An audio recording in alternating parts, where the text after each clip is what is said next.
tá? Na aula de hoje, nós vamos ter uma segunda aula sobre normas de biossegurança na aula que vem, tá certo? Então, hoje nós vamos falar um pouquinho sobre, né, tipos de bactérias, de micro-organismos presentes, principalmente bactérias presentes no hospital. Falar um pouquinho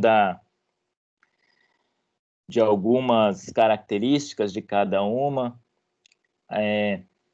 Quando a gente trabalha no hospital ou numa UTI, a gente se familiariza com alguns nomes, né, de alguns micro-organismos, pois são rotineiros, são comuns, mas alguns a gente lembra, né, devido à sua gravidade, né, com relação à infecção que causa, tá? Então, algumas a gente lembra por ocorrência, e outras nós lembramos por serem graves, tá? No segundo momento da nossa aula hoje, nós vamos falar sobre boas práticas no hospital, algumas boas práticas com relação à nossa atuação e atuação enquanto profissional de saúde, e vamos falar também sobre lavagem das mãos, tá? E no final da aula nós vamos falar um pouquinho sobre EPIs, tá? Equipamentos de proteção individual, tá bom? Como na primeira aula, uma aula bem tranquila, tá? E creio que não teremos nenhuma dificuldade, tá? Fiquem à vontade para fazer perguntas, tirarem dúvidas, tá? O professor está aqui para ajudar vocês, tá bom? Também coloquei uma atividade referente a este tema no portal, tá? Por enquanto, o professor não irá cobrar a devolutiva, tá? Mas assim que todos tiverem, o maior número, de alunos tiverem o acesso ao AVA, o professor vai determinar uma data para o envio das atividades, tá? Por enquanto, fiquem tranquilos quanto ao envio dessa atividade. Mas, façam a atividade, o conteúdo está fresquinho na cabeça, é um conteúdo simples. Tá? Nós temos a atividade da primeira aula, nós temos a atividade da segunda aula e nós temos também uma atividade da terceira aula, tá? Da aula que vem, tá bom? Ok, pessoal? Então, vamos lá. Ok. Então, hoje nós vamos falar um pouquinho sobre micro-organismos patogênicos, tá? Micro-organismos patogênicos, patogênese, então a palavra, se a gente quebrá-la, vem de pato, de doença, e gênico, de gênese, de origem, Qualquer micro-organismo capaz de gerar uma doença, um agravo, tá?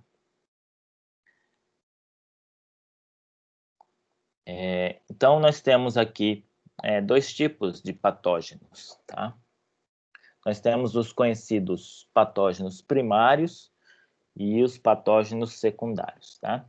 Qual a diferença entre elas? Então, vamos lá ver, tá? Um patógeno primário, independente da condição de saúde, ele é capaz de gerar doença, tá?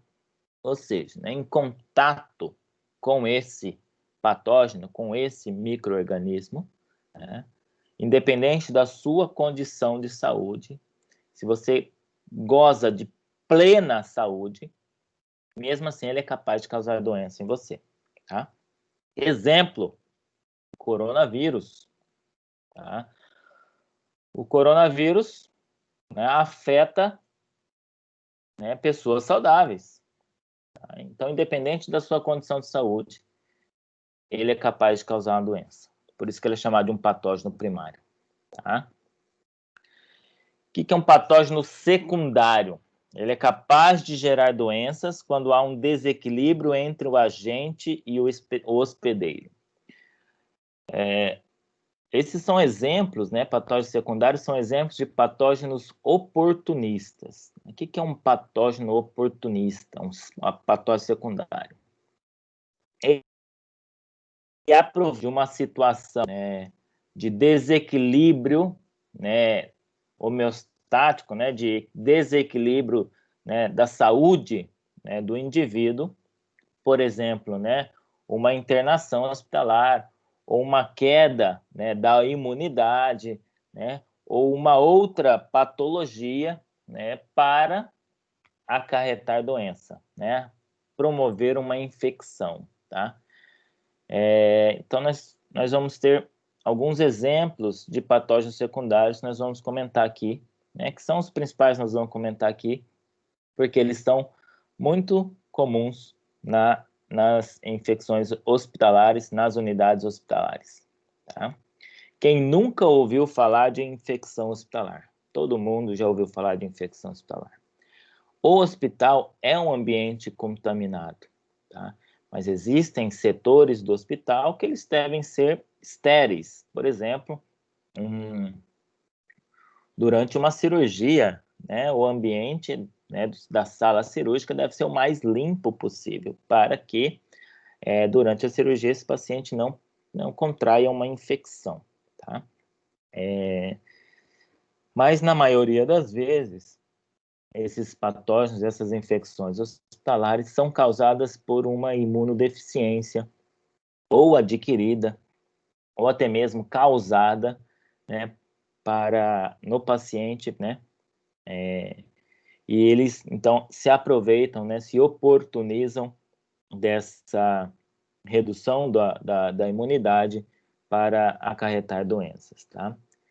Então, por que, né, vamos entender esse contexto todo que nós estamos, né, entendendo, conversando, né? Então, nós estamos falando desde a aula passada sobre biossegurança, né? E, né, o primeiro ponto, enquanto profissional de saúde, é saber se portar, né, saber, né, se colocar dentro de um hospital, né, para se proteger, primeiramente, e proteger os pacientes, tá? E essa proteção aos pacientes significa também, né, não causar novas infecções ao paciente, né? Naquele sentido de, nós comentamos na aula passada, de não sermos vetor de transmissão de infecções, tá? Agora nós vamos falar de alguns micro-organismos, tá? Nós costumamos dividi-los em dois grandes grupos, de acordo com a sua coloração de GRAM. Ou seja, GRAM é uma coloração, são corantes utilizados durante a microscopia, né, para análise, né, de amostras de secreções, né, de tecidos corporais, para investigar infecções.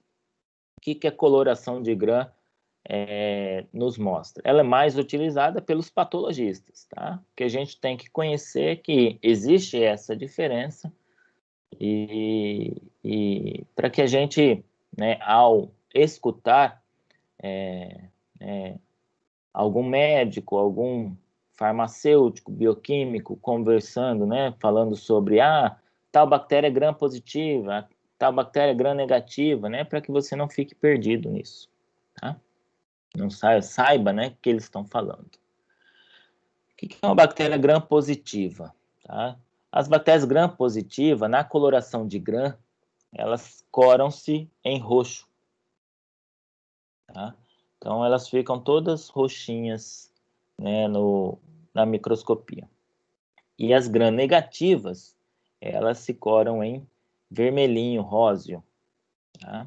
Vermelho róseo, né? Parece um rosinha mais claro, às vezes mais escuro. Tá? Então, essa é a diferença. Então, por que eles fazem isso, né? Primeiro, porque eles sabem que a classificação das bactérias, né, tal bactéria é gram positiva, tal bactéria é gram negativa. Então, ao visualizar a cor, ele já sabe qual grupo. E assim ele pode já especificar qual tipo de bactéria, excluindo outras, incluindo, né, aquelas que possuem essa coloração. Para quê, professor? Né? para prescrição de antibióticos. Tá? Então, os antibióticos, que são medicamentos que combatem as infecções, eles podem ter duas ações, eles podem ser bacteriostáticos ou bactericidas. O que é um antibiótico bacteriostático? Bacteriostático de estático, né? De parado. Ele interrompe a atividade bacteriana, mas às vezes não mata a bactéria. Tá? Então, ele apenas controla a infecção. Já os bactericidas, sida, né? De morte, né? Causam a destruição da bactéria. Tá? E esses antibióticos, eles são eficazes para determinados grupos, tá? Então, de bactérias, né? Então, nós vamos ter antibióticos, né, para bactérias gram-positivas e antibióticos para bactérias gram-negativas. Então, um médico, quando vai prescrever um antibiótico, ele já vai ou suspeitar do tipo de infecção ou qual o micro-organismo causador da infecção, e ele já sabe, né, se suspeitando, né, pela apresentação clínica, ele já sabe se essa bactéria ela é gram-negativa ou gram-positiva. Então, ele vai prescrever, né, um antibiótico para determinado grupo. Tá? Quando ele não sabe e ele quer saber, para prescrever um antibiótico mais preciso, tá? Ele vai pedir uma amostra, né, de secreção ou de tecido para fazer, né, a coloração de gram, e aí ele descobre. Tá? E aí a farmácia, né, o laboratório vai informar para o médico, está crescendo, né, na cultura, né, uma bactéria gram-positiva, está crescendo uma bactéria gram-negativa. E aí ele consegue ajustar o antibiótico. Tá? Então, quanto melhor esse ajuste, né, mais eficiente vai ser a antibioterapia e a cura do paciente, né, dessa infecção será mais atingida, né? Então, isso é de fundamental importância quando a gente, né, se trata de infecção hospitalar, né, ou qualquer infecção. Usar o antibiótico correto, tá? Que imagina, né, o médico prescrever um antibiótico e esse antibiótico ele é eficaz para gram-negativas e a bactéria, após a cultura, descobre-se que ela era uma bactéria gram-positiva. Esse antibiótico vai ter efeito? Não vai ter efeito. A infecção vai ser tratada? Não vai ser tratada. E aí, o que pode acontecer? Ela pode até piorar. Por quê? O antibiótico, quando, né, utilizado de forma, né, vamos dizer, indiscriminada, né, ou seja, qualquer um, ele pode causar para a bactéria, né, uma situação chamada de resistência. Tá? O que é resistência bacteriana? A bactéria começa a não responder, ou seja, ela não é destruída ou inativada pelo antibiótico, que ela cria resistência a esse antibiótico. Tá? É como se o antibiótico errado potencializasse a defesa da bactéria. Então, cria resistência, que nós chamamos de resistência bacteriana. E aí, o que acontece? Né? Aí não é qualquer antibiótico que vai destruí-la. Tá? Aí começam a utilizar antibióticos mais potentes, consequentemente mais caros, tá? E isso aumenta o custo hospitalar, aumenta o custo de tratamento, tá? E isso é ruim para a unidade hospitalar e mais ainda para o paciente, porque isso aumenta o tempo de internação desse paciente na unidade hospitalar, seja ela na própria enfermaria ou na UTI, tá? Aí, professor, mas por que o fisioterapeuta está estudando isso, né? Nós estamos inseridos no hospital, nós estamos inseridos, né, no atendimento desse paciente com longo tempo de internação hospitalar, tá? Esse paciente vai ter infecções pulmonares, né? Essas bactérias podem ser causadoras de infecções pulmonares, né? Causadoras de alterações pulmonares. E o fisioterapeuta estará lá para, né, realizar, né, a sua conduta com relação às complicações pulmonares, tá? Então é importante a gente saber, sim, tá? Porque a gente está dentro desse contexto, a gente participa de reuniões multidisciplinares, né, reuniões entre farmacêuticos, médicos, tá? E é importante que a gente saiba o que é conversado, né, o que é falado nessas reuniões. Além disso, quem nunca passou por uma infecção hospitalar, né, ou por uma infecção não hospitalar, né? Tem gente que nunca foi para o hospital mesmo, né? Ainda bem, tá? E quem nunca teve uma infecção na vida, melhor ainda, tá? Mas quem nunca teve, né, uma infecção em garganta, né? Teve uma laringite, né? Ou uma faringite, né? E aí, né? Com tosse, né? Com saída de secreção, às vezes amarelada, né? Febre, e teve que tomar antibiótico, tá? Então, isso é um exemplo de infecção. Imagina se esse antibiótico, ele não surtisse efeito, né? Isso cria uma resistência bacteriana, né? Isso acontece com o professor. Eu tenho 16 anos dentro de uma unidade de terapia intensiva. Não é qualquer antibiótico que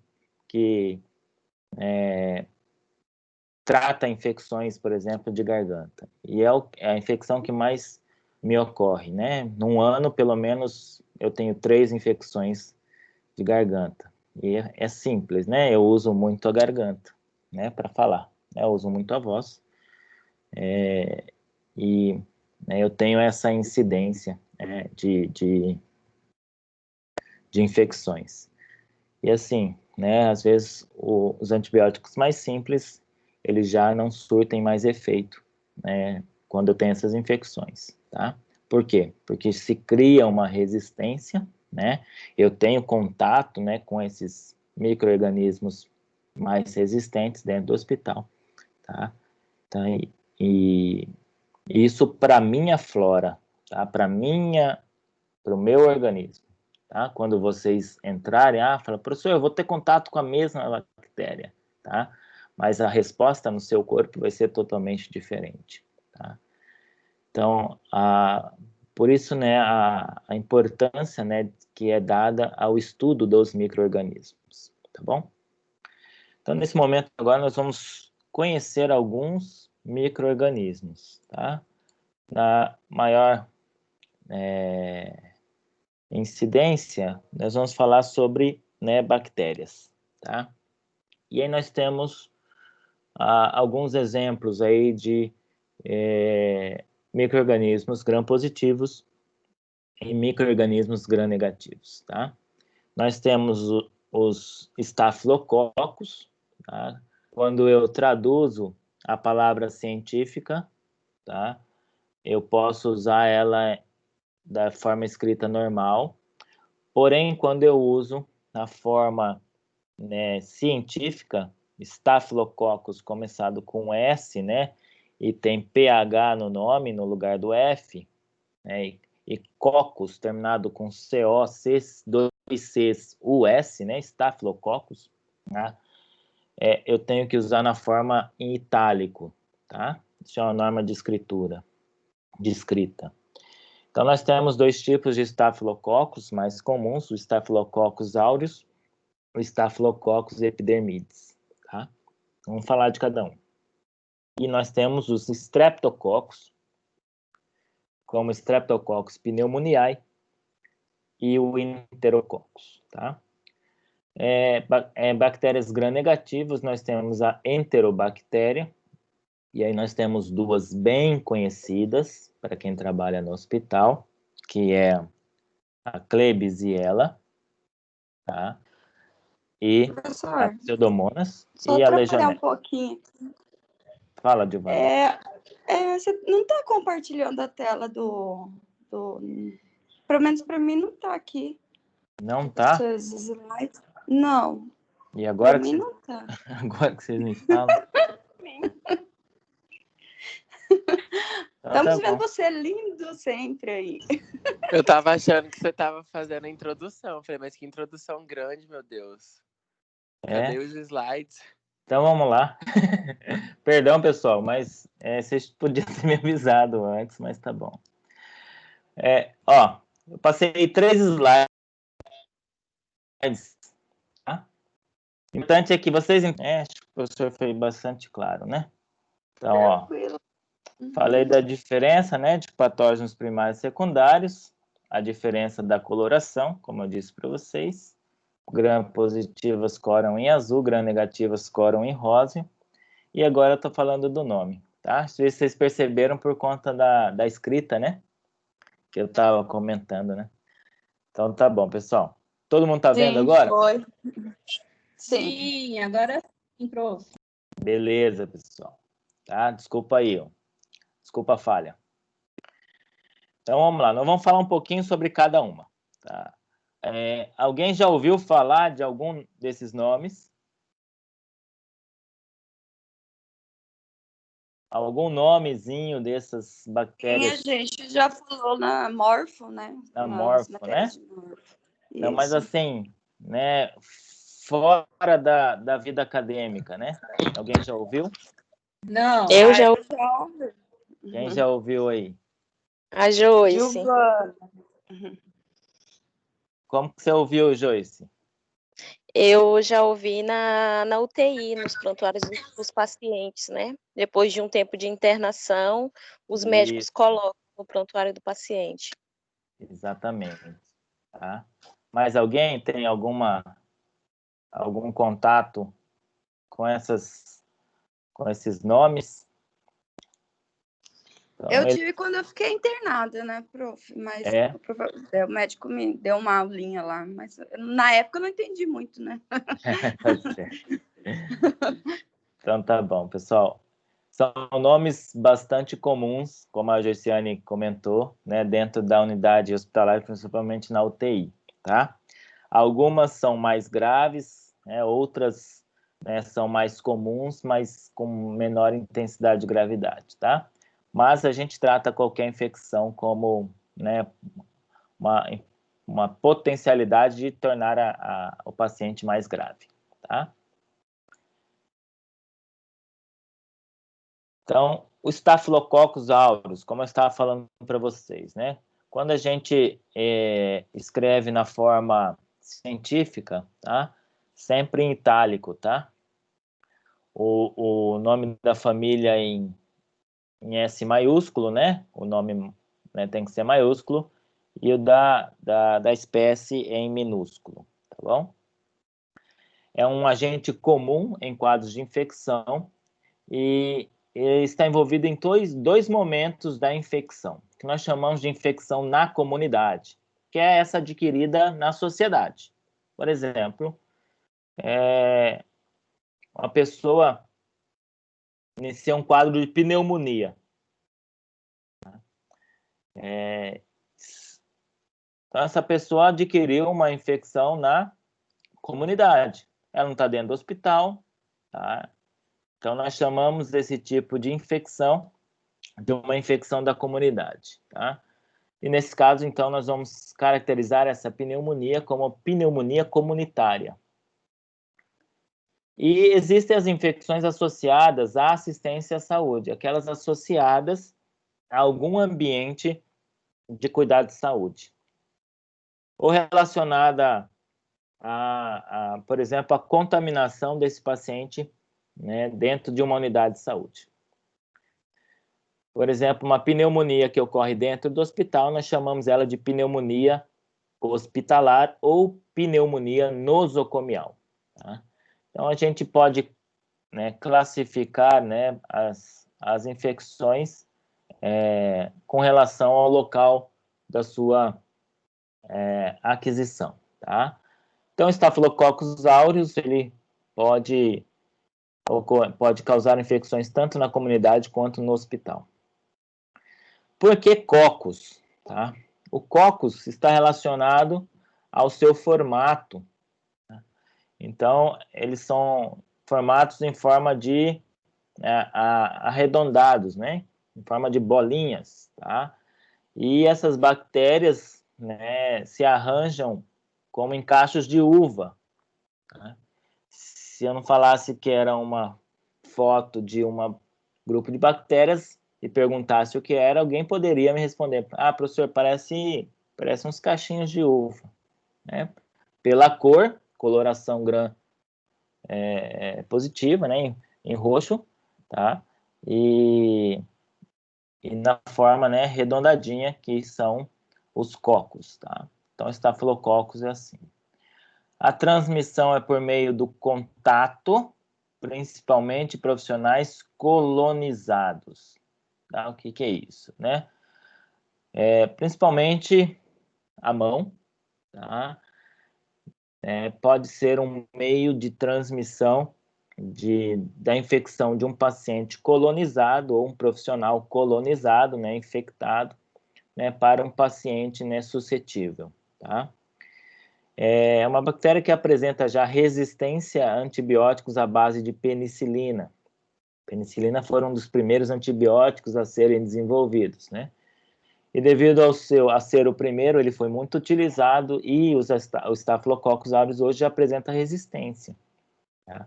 Ou seja, a penicilina não vai matar o Staphylococcus, né? Ela depende de outros antibióticos para o seu tratamento. Tá? Então, ela causa, então, causadora de infecções, né, hospitalares.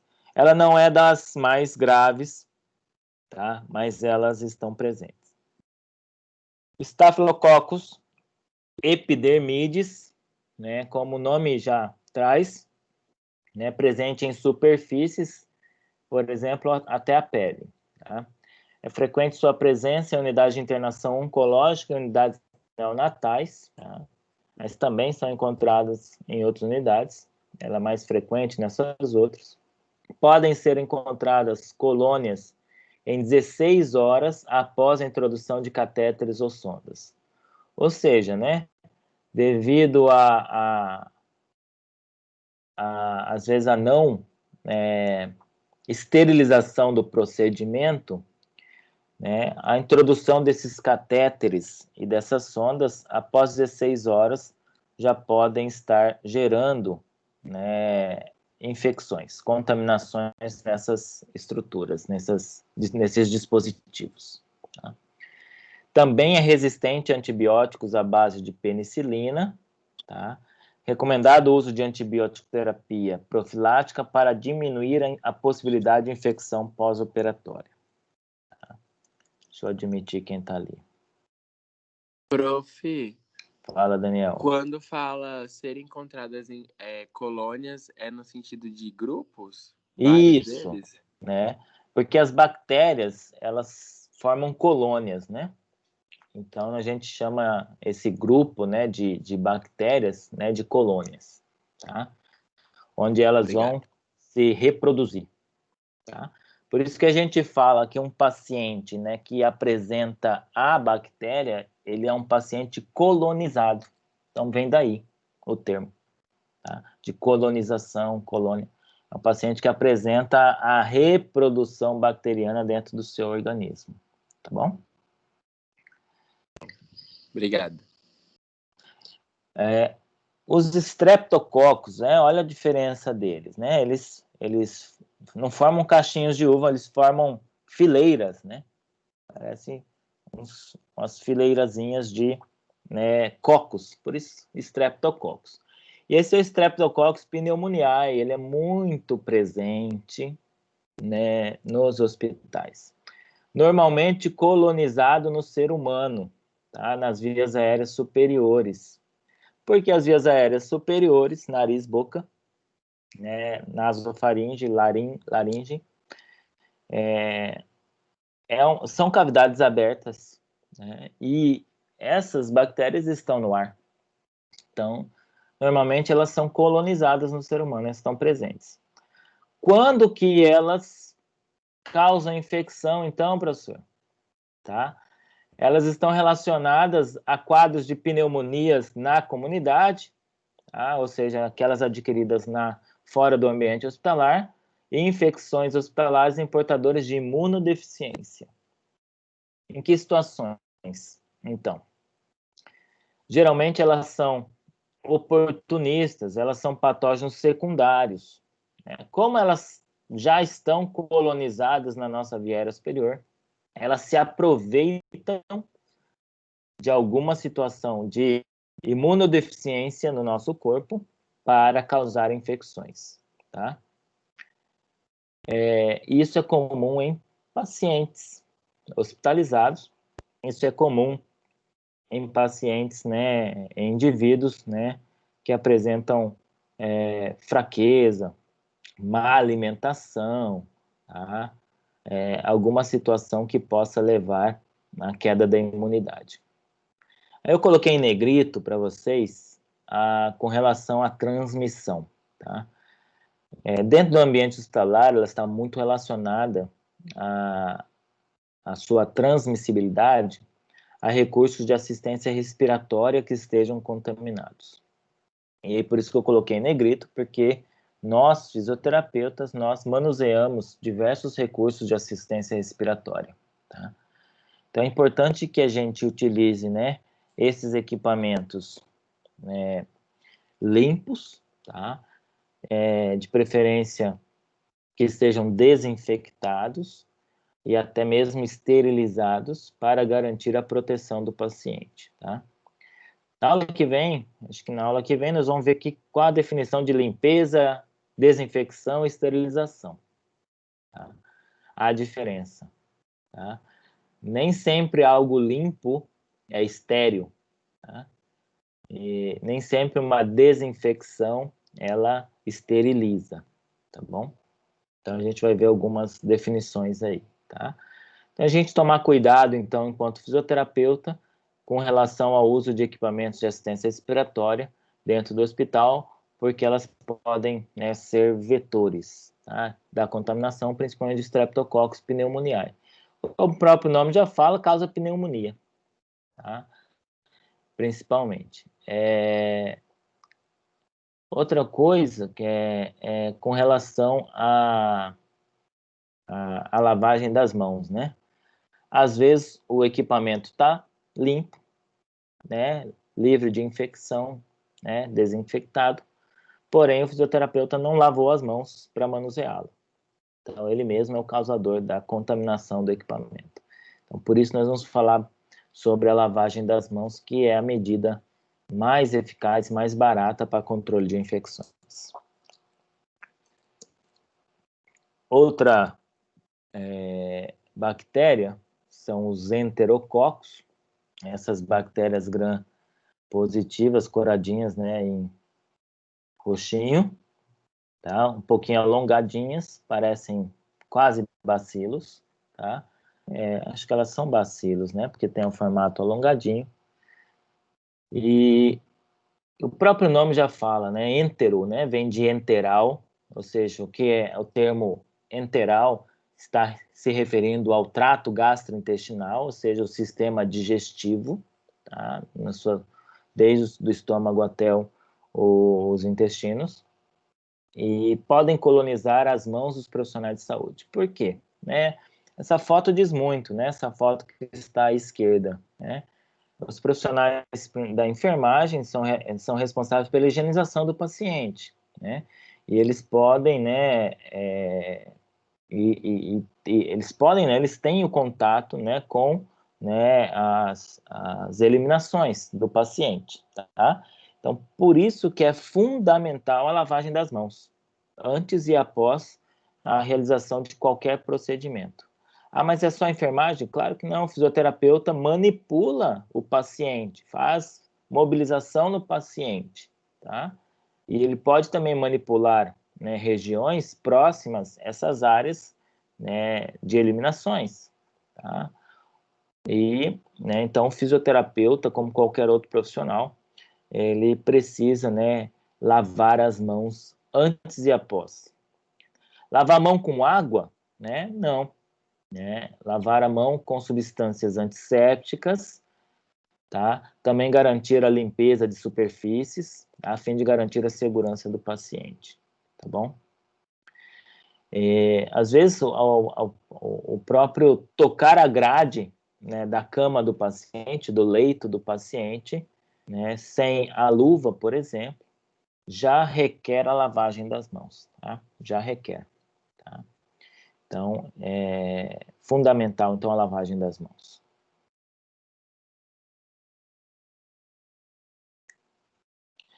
Vamos falar outra bactéria bastante conhecida, a Klebsiella, que ela está coradinha em rosa, ela já é gram-negativa, tá? Ela coloniza principalmente as vias aéreas e a pele dos pacientes. E aí, né, o fisioterapeuta manipula vias aéreas e o fisioterapeuta pega no paciente, toca o paciente, né? Então, por isso que nós temos que lavar as mãos sempre, tá?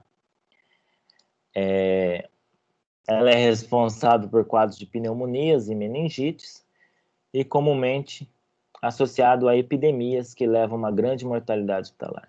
Como assim, professor? Quando ela está presente em algum paciente, né, e por ela estar presente nas vias aéreas e na pele, ela pode ser facilmente transmitida via profissionais de saúde, tá? E aí, o que acontece, né? Se um paciente infecta por Klebsiella, isso pode infectar os demais por transmissão, né, através dos profissionais, tá? Onde mora o perigo, tá? A Klebsiella, ela exige, né, antibióticos de amplo espectro, são antibióticos mais potentes e alguns possuem alto custo. Isso encarece, né? Além disso, existe um grupo de bactérias, Klebsiella, que desenvolvem superresistência, tá? O que nós chamamos de superbactérias. E às vezes, alguma vez você pode ter ouvido esse nome, né? Bactéria multiresistente. Às vezes numa reportagem ou em alguém comentando, numa conversa, você pode ter ouvido este relato, né, de uma bactéria superresistente ou multiresistente. Nós chamamos de bactéria MR ou bactéria multiresistente. E a Klebsiella é uma delas, tá? E ela até recebe um nome especial chamada KPC, tá? Na sua sigla. Mais fácil a sigla, vocês vão ver o nome, né? O que é a KPC? É uma superbactéria. É uma bactéria multiresistente, como eu disse para vocês. Resistência bacteriana está relacionada à capacidade da bactéria resistir à ação, né, do antibiótico. O que é uma bactéria multiresistente? Ela adquire resistência a muitos antibióticos e, às vezes, a todos os antibióticos presentes, né, e disponíveis no hospital. Tá? E aí, o que faz? E aí a gente tem que cuidar para que essa bactéria não chegue nos outros pacientes. Por quê? Isso vai aumentar a mortalidade. Por isso que elas podem causar uma epidemia de KPC. Já pensou no hospital, uma epidemia de KPC? Já teve exemplos, né, disso, né? E isso ser responsável, então, por uma grande mortalidade hospitalar. KPC significa Klebsiella pneumoniae, produtora de carbapenemase. Tá? Então, a gente chama de KPC, é mais fácil, né? O que é carbapenemase? Devido ao uso, às vezes, indiscriminado, né, de antibióticos, essa bactéria produz a beta-lactamase, denominada carbapenemase. Ela tem a propriedade de inibir a ação dos antibióticos carbapenêmicos, né, que são antibióticos muito bons, potentes, de amplo espectro, ou seja, né, elas podem ser usadas tanto para gram-negativas, gram-positivas, ou seja, são antibióticos mata tudo. E imagina uma bactéria que cria resistência a esses antibióticos. Né? Que tipos de antibióticos são esses? O né? O nome deles são imipenem, meropenem e etapenem. Quem é da área da saúde aí, né, já ouviu falar desses nomes, tá? Nas prescrições, a gente enxerga, né, e lê esses nomes.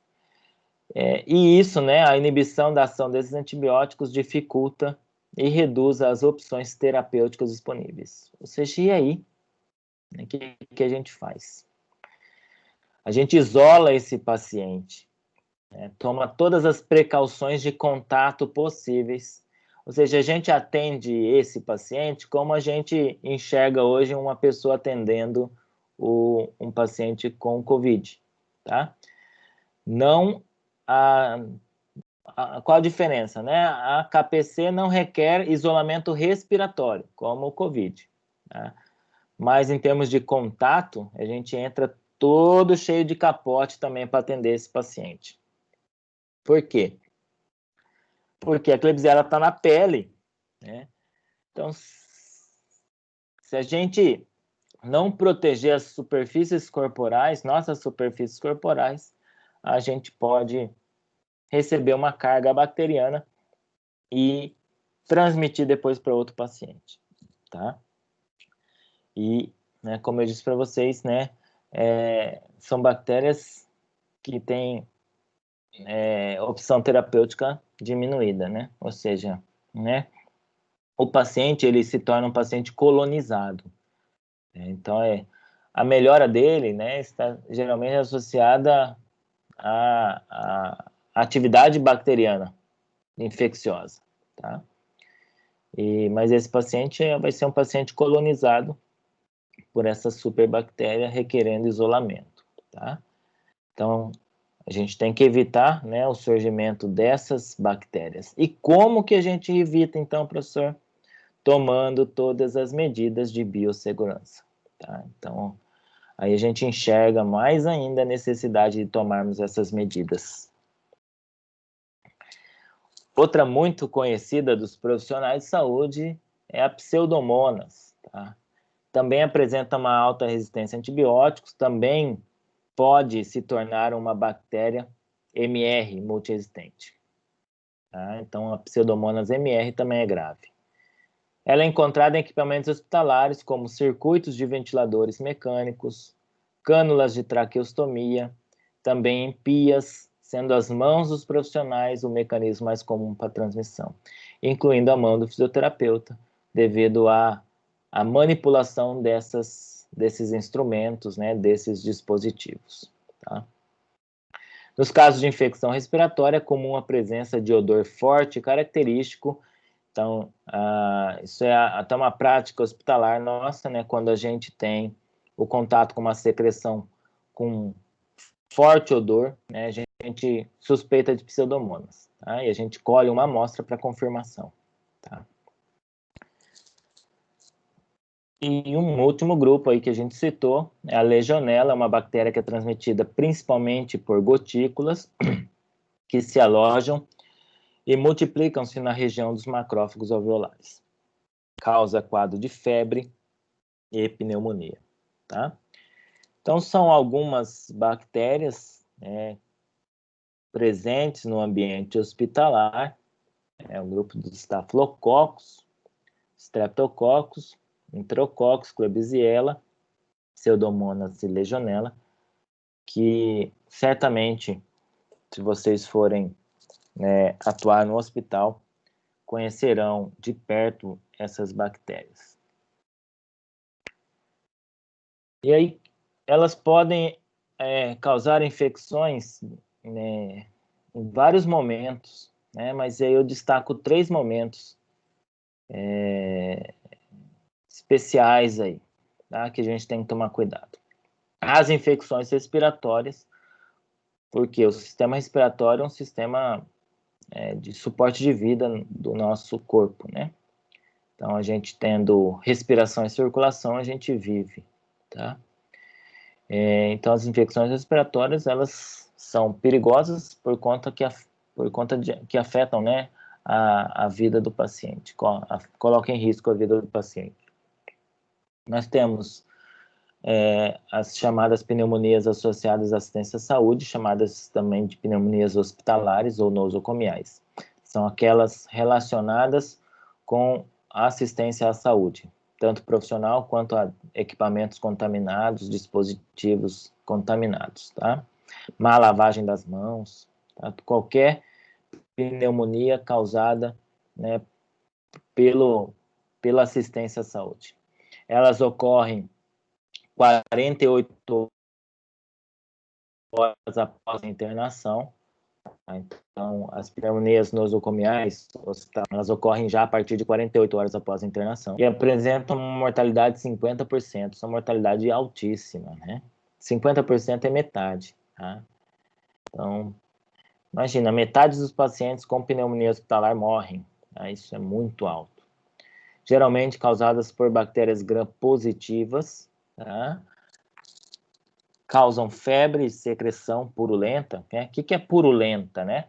Purulenta, vocês vão lembrar de pus, tá?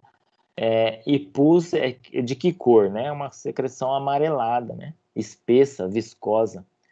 Então, esse tipo de secreção nós chamamos de secreção purulenta, tá? Causa também desconforto respiratório, falta de ar, dispneia e leucocitose, né, que é o aumento do número de leucócitos, as células de defesa do nosso corpo, né, no hemograma. Tá? Nós utilizamos esse termo, leucocitose, para descrever esse aumento. Tá? Espera aí, pessoal.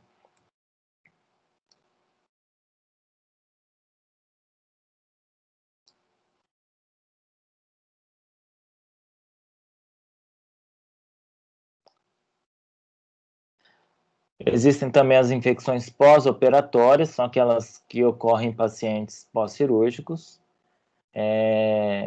Estão relacionadas à anestesia geral, porque na anestesia geral o paciente perde todos os seus tipos de reflexos de proteção. Então, também, além disso, tem a necessidade de intubação do paciente, né, colocação do paciente em um aparelho de ventilação mecânica, isso também é suscetível à infecção, tá?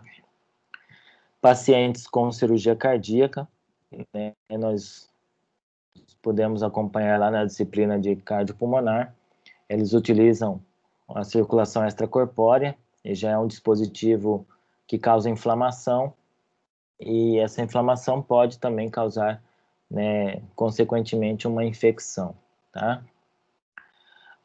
O acesso cirúrgico, né, a esternotomia, também pode se infectar, causando mediastinite e osteomielite, tá? As duas infecções comuns aí na cirurgia cardíaca. E existem as infecções dos imunossuprimidos, que são infecções que nós conhecemos oportunistas. Elas ocorrem em pacientes transplantados, pacientes soropositivos, pacientes em quimioterapia ou pacientes com desnutrição grave, né? Transplantado por quê? Né? Porque eles recebem medicações para reduzir a atividade do seu sistema imune para que, né, não haja rejeição do órgão transplantado. Tá? Pacientes soropositivos, porque eles têm uma imunodeficiência causada pela infecção viral. Tá? Pacientes em quimioterapia, porque, né, o quimioterápico causa uma depressão do sistema imunológico, e porque a quimioterapia é para destruir as células cancerígenas, mas ela também vai destruir, né, células de defesa, tá? Então, causa imunodeficiência. E desnutrição grave, o paciente tem uma redução aí da sua imunidade também, tá?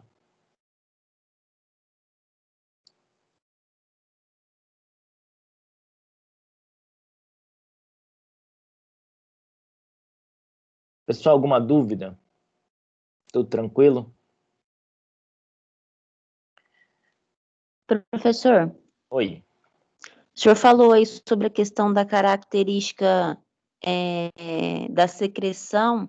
Então, para poder fazer o controle de como no caso, essas patologias, para poder saber se o paciente está Ele tem um sintoma específico ou é feito assim diariamente exames de acompanhamento? Porque como que vai saber que o paciente está infectado com esse tipo de coisa, tanto para deixar ele isolado dos demais? Boa pergunta. Yasmin, Isso, tudo bem?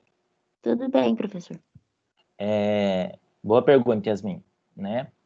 Então, diariamente, os pacientes são avaliados, né? Principalmente em unidade de terapia intensiva, tá? Então, qualquer infecção, primeiramente, tem a apresentação clínica, ou seja, no exame físico do paciente, a gente pode observar sinais de infecção. Sinais podem ser esses: febre, né? Tosse produtiva, ou seja, paciente com secreção pulmonar, se for o caso de uma infecção, né, respiratória, né? O paciente pode apresentar falta de ar, dispneia, desconforto respiratório. Isso são sinais clínicos, tá? Que podem sugerir infecção. Mas além do exame físico, que diariamente nós fazemos, nós temos os exames complementares. Que exames? Hemograma, que vai mostrar o número total de leucócitos, ou seja, células de defesa. E o que uma infecção sugere? Uma infecção sugere que se aumentem o número de células de defesa, né, para combater a infecção, tá? Então, nós vamos ter no hemograma uma leucocitose, né, que é aumento do número de células. Outro exame complementar é o raio-x. Então, a gente pode olhar o raio-x e já olhar, né, alterações radiológicas sugestivas de pneumonia, né, que são as consolidações ou infiltrados pulmonares, que podem também sugerir a infecção. Existem outros exames complementares, né, laboratoriais, por exemplo, a proteína C reativa, o PCR, tá? Que também, em níveis aumentados, sugerem, né, infecção ativa no corpo. Tá? Então, tudo isso vai levar à suposição de uma infecção. A partir dessa suposição, a gente começa, né, médico, toda a equipe, fisioterapeuta, a rastrear o local da infecção. Então, o médico vai perguntar para o fisioterapeuta como que está a função respiratória. Tem muita secreção? Como que está o aspecto da secreção? Está com secreção purulenta? Ele está com piora dos parâmetros ventilatórios? Como que está o raio-x dele? Tá? Isso se ele suspeitar de uma infecção respiratória, porque ele começa a rastrear, né? Aí ele vai perguntar, vai chamar o enfermeiro e vai falar assim, como que está a cor da urina? Tá? Qual foi o último dia que passou a sonda? Porque a sonda, se tiver com muito tempo, também pode ser foco de infecção. Tá? Aí ele vai perguntar para ele mesmo, né, que dia que ele passou um acesso venoso no paciente, né, para infusão de medicamento. Se tiver muito tempo, pode ser o foco da infecção. Né? E o que ele também pode fazer? Ele começa a culturar o paciente, colher culturas. Para ele ter mais certeza, ele começa, então, ele pega lá físio, colhe lá uma amostra de secreção pulmonar. Enfermeiro, eu quero uma amostra de urina. Tá? Enfermeiro, colhe uma amostra de sangue. Então, ele vai fazer cultura da secreção traqueal, ele vai fazer hemocultura, cultura do sangue, e ele vai fazer a urocultura, cultura da urina. E aí, essa cultura, o que é a cultura? Ele vai pegar uma amostra e deixar lá num ambiente propício para o crescimento bacteriano. E vai ver se cresceu ou não bactéria. Né? Aqueles agar, né? Que são para fazer cultura. Não sei se vocês viram isso em algum momento de morfo, algum lugar. Né? E aí, com o tempo, né, o laboratório vai falar para o médico, doutor, não cresceu nada na urina. Doutor, não cresceu nada na hemocultura. Doutor, está crescendo alguma coisa na secreção traqueal. Tá? Não dá para eu saber qual bactéria, mas eu sei que é gram-positiva. Tá? Então, ele já vai o quê? Direcionando aí, Vamos ver o antibiótico que ele está usando. Será que o antibiótico cobre o gram positivo? Daí ele vai ver lá. Esse antibiótico não cobre, ele vai trocar o antibiótico. Então, esse screening, né, esse rastreamento, ele é feito diário, tá? Principalmente para pacientes que têm piora clínica. Porque uma das principais causas de piora clínica do paciente é a infecção, tá? É a aquisição de novas infecções, tá? Então, esse controle é feito diariamente. Entendeu? Era isso, Yasmin?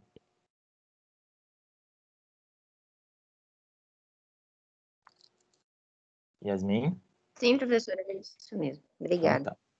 Mais alguma dúvida, pessoal? Então, vamos lá. Vamos falar agora um pouquinho sobre boas práticas, né, dentro do hospital, tá? Então, algumas orientações para a prevenção de infecções hospitalares. Algumas nós vamos falar mais para frente, depois, de novo, mas já vamos começar a tocar nesse assunto com relação à nossa prática, tá? Então, a primeira boa prática seria a educação continuada dos profissionais que prestam assistência hospitalar. O que é educação continuada? Tá? Essa educação, ou seja, essas boas práticas de biossegurança, mas de forma continuada. Tá? Não é hoje. Hoje eu vou lavar a mão, né, todo momento, e amanhã não. O que adianta, né? Ela tem que ser contínua, tá? E geralmente isso, para isso é necessário, né, uma campanha de educação continuada, tá? Essa educação continuada pode ser feita pela própria equipe, por cartazes orientativos, né, pela própria fiscalização de um para outro, tá? Então, assim, a gente costuma não brigar com o outro, né, cadê seu capote, né? Ou seja, né, um cuidando da segurança do outro. Pô, Michel, você atendeu o paciente sem óculos, cuidado, né? Então, né, nesse sentido, de um cuidando do outro, né? Então, são boas práticas que a gente toma, tá? Você pegou lá no paciente sem luva, vai lá lavar a mão, né? Ou seja, um cuidando do outro porque a gente cuida de todos, tá? E, consequentemente, dos pacientes. Higienizar as mãos antes e após o atendimento. É fundamental, tá, gente? Isso aí, lavar as mãos tem que ser rotina mesmo, tá? Eu não conto quantas vezes eu lavo a mão, mas só sei que eu perdi as digitais do dedo, tá? De tanto lavar a mão. E por conta da Covid também, tá? Então, eu não consigo bater ponto com digital. Eu tenho que fazer isso manual, de tanto que eu lavei a mão. E acho que o álcool gel também ajudou isso. Mas é porque a gente tem que lavar a mão. A gente lava a mão inúmeras vezes, tá? Então, se a gente contar aí 10 pacientes, se você atender ele uma vez só, cada paciente, você vai ter que lavar a mão 20 vezes. Mas você não atende, você não vai nele só uma vez. Então, você já imagina quantas vezes você lava a mão durante o dia, tá? Utilizar corretamente os equipamentos de proteção individual, os EPIs, tá? Então, nós vamos falar um pouquinho disso no final da aula. Limpeza, desinfecção e esterilização de equipamentos, tá? Isso é fundamental também para garantir, né, que o paciente não seja contaminado devido ao uso de equipamentos contaminados. Descartar líquidos condensados dos circuitos ventiladores. Eu vou mostrar uma foto para mostrar o que é isso, tá? Trocar filtros, circuitos e conforme a recomendação do fabricante. Tá? Vou mostrar para vocês também o que é um filtro. Troca diária de curativo da traqueostomia, né? Porque é um curativo que vai ter em contato direto com secreções pulmonares e com o ósteo, né? Com a abertura da via aérea. Estimular a deambulação precoce. Por quê? A deambulação precoce diminui o tempo de internação do paciente. E diminuindo o tempo de internação do paciente, a gente diminui a chance dele pegar infecções. Tá bom? Só fico a aula inteira admitindo aluno. Elevação da cabeceira do leito para evitar broncoaspiração. Então, isso é também algo bastante simples e às vezes a gente deixa a desejar, tá? Que é manter a cabeceira do paciente sempre elevada, tá? Desde a gente atende o paciente, né, mobiliza a cabeceira e a gente esquece de deixar, mas não pode esquecer. A cabeceira deve estar elevada, né, pelo menos 45 graus, no mínimo 30, tá? Para evitar broncoaspiração. O que é broncoaspiração? É a aspiração, ou seja,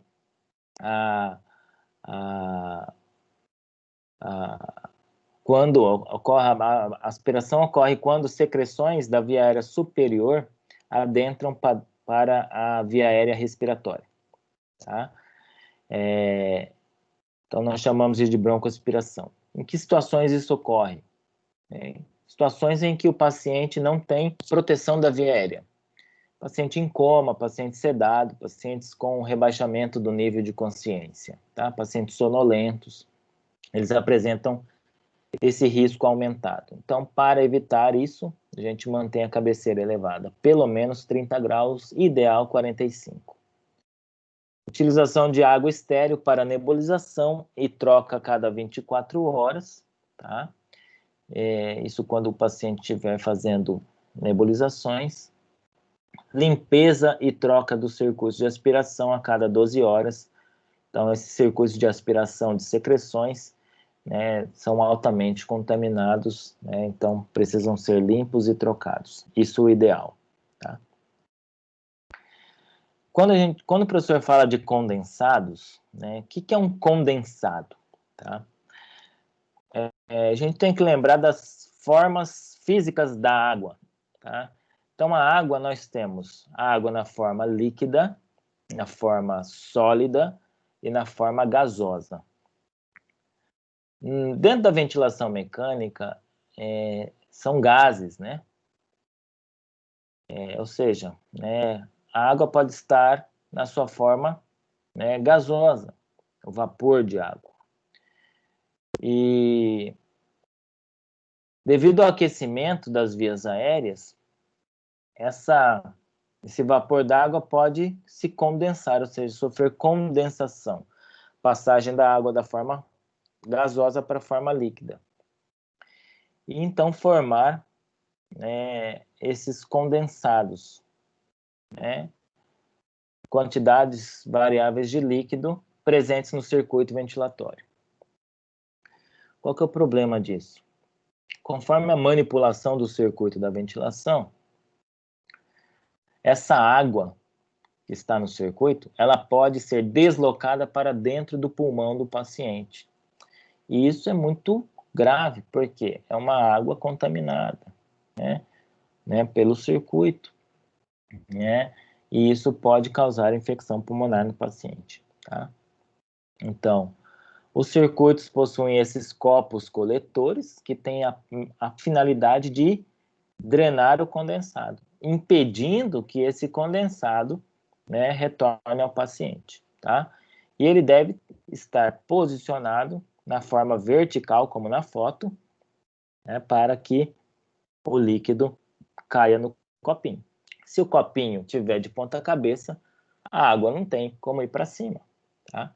E então, grandes são as chances dessa água retornar para o pulmão do paciente. Outro cuidado a gente tem que ter com relação aos filtros, tá? Esses dispositivos em verde são chamados de filtros. E eles têm duas funções, umidificar, aquecer, né? E alguns tipos, uma terceira função, que é a filtração de bactérias e vírus, tá? Hoje é uma realidade o seu uso dentro de todas as UTIs devido ao coronavírus. Qual que é a posição correta do filtro? O filtro tem que estar verticalizado, tá? Porque o filtro ele vem com essa traqueia pequena, e essa traqueia pequena, se ficar, né, quando nós dizemos em forma de U, vai acumular condensado vai acumular secreções e isso pode retornar ao paciente e também causar infecções pulmonares. Tá? Por quê? A partir do momento que ela fica aqui parada, ela coloniza. Tá? E a colonização pode retornar ao paciente causando infecção. Então, o ideal é que ela fique verticalizada, para que não se acumule nada e não colonize nada. Ou seja, só fique mesmo o produto da umidificação, que são essas gotículas que são formadas, né, devido ao aquecimento do gás. Tá? Então, a gente posiciona sempre o circuito de forma a manter o filtro na posição vertical. Outro cuidado com relação à biossegurança do paciente é a cabeceira elevada, tá?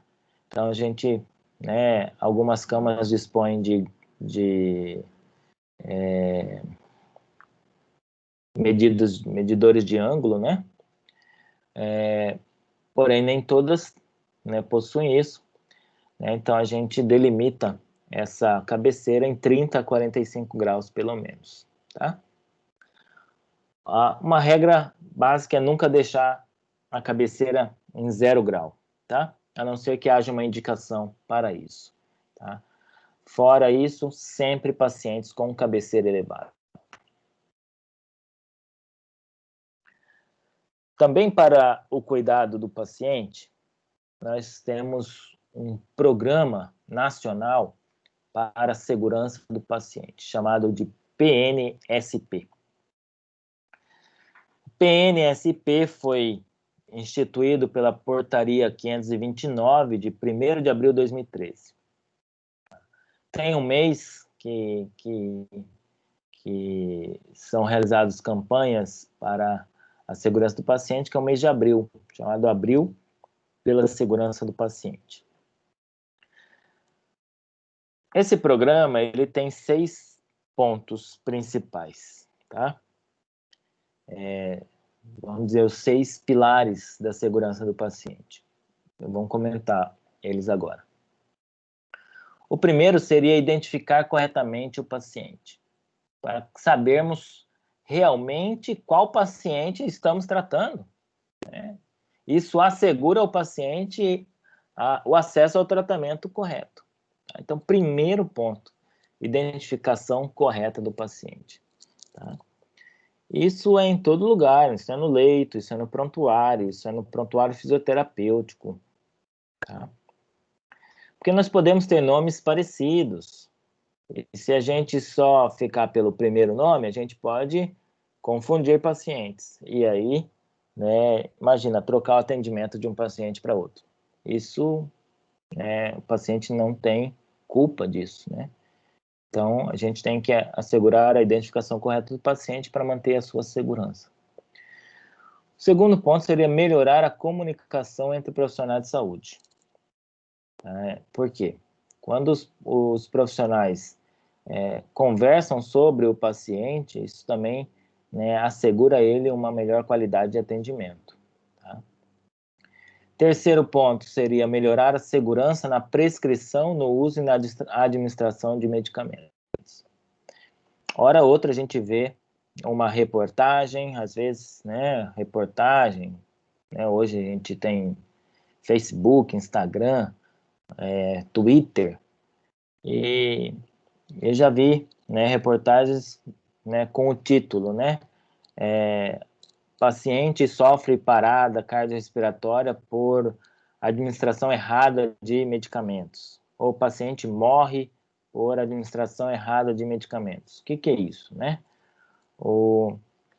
Trocou, às vezes, o rótulo ou, né, a má identificação, né, da medicação no frasco do medicamento levou o profissional a trocar o medicamento de um paciente para outro, tá? Isso é muito grave, tá?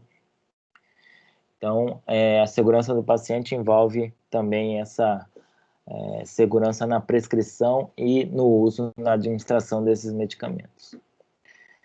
4. Assegurar cirurgia em local de intervenção, procedimento e pacientes corretos, tá? Então, primeiro, cirurgia em local correto, local limpo, esterilizado, com equipamentos esterilizados e pacientes corretos. Tá? Imagina fazer uma cirurgia num paciente errado. Tá? Então, isso tá de acordo também com a segurança do paciente. 5, higienizar as mãos para evitar infecções. E 6, reduzir o risco de quedas e úlceras por pressão. Tá? Então, outro ponto aí fundamental, nós vamos falar um pouquinho desses 5 e 6 mais. Tá?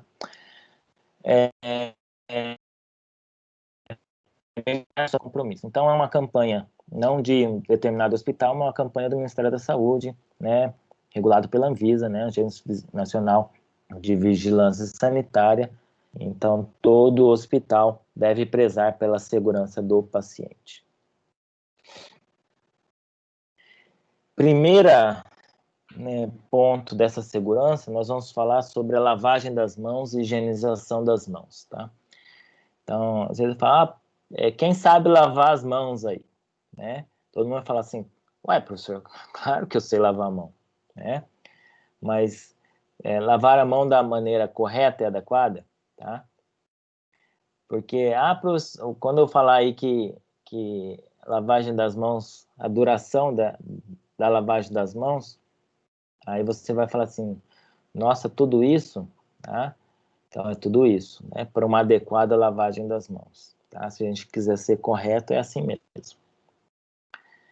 A lavagem das mãos, ela deve ser realizada antes e após o contato com o paciente. Antes de contato com o paciente, você tem que lavar as mãos. Após o contato com o paciente, você tem que lavar as mãos. Tá? Antes e depois da realização de procedimentos assépticos. Ou seja, se eu vou fazer um procedimento que deve ser livre de contaminação, eu tenho que lavar a mão. E depois de realizá-lo, eu também tenho que lavar a mão. Após o contato com materiais biológicos.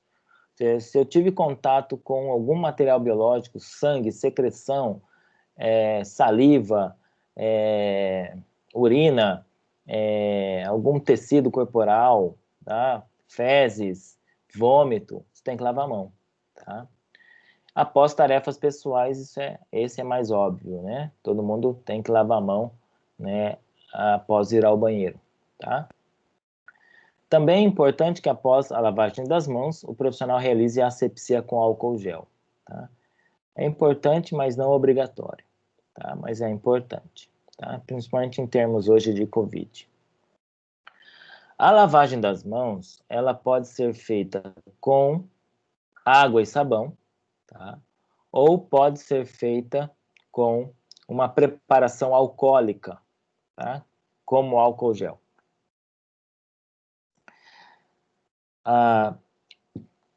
As etapas da lavagem são as mesmas, tá? Com algumas diferenças, por exemplo, com enxágue, né? O álcool gel não necessita enxágue, né? E com relação à duração também. Por que o álcool gel é muito utilizado hoje? A lavagem, a higienização, vamos dizer assim, das mãos com a preparação alcoólica, ela deve durar de 20 a 30 segundos, tá? 20 a 30 segundos realizando as etapas que eu vou mostrar para vocês. Tá? A lavagem das mãos com água e sabão dura em média 40 a 60 segundos. Tá? Para que você faça uma adequada lavagem das mãos.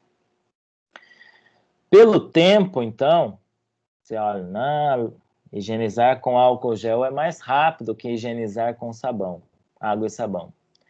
Então, você vai para o álcool gel. Chega uma hora, gente, que você não aguenta mais álcool. Tá? Sua mão fica toda grudenta, pegajosa, parece que tem uma camada de álcool cobrindo sua mão. Sua mão e sua cabeça pede água e sabão. Tá? Por isso que a gente alterna. Tá? Hoje, no contexto da Covid, a gente usa muito álcool gel. Né? Porque antes e após pegar qualquer estrutura, qualquer coisa, a gente higieniza a mão. Tá? Mas tem momentos que a gente não aguenta mais e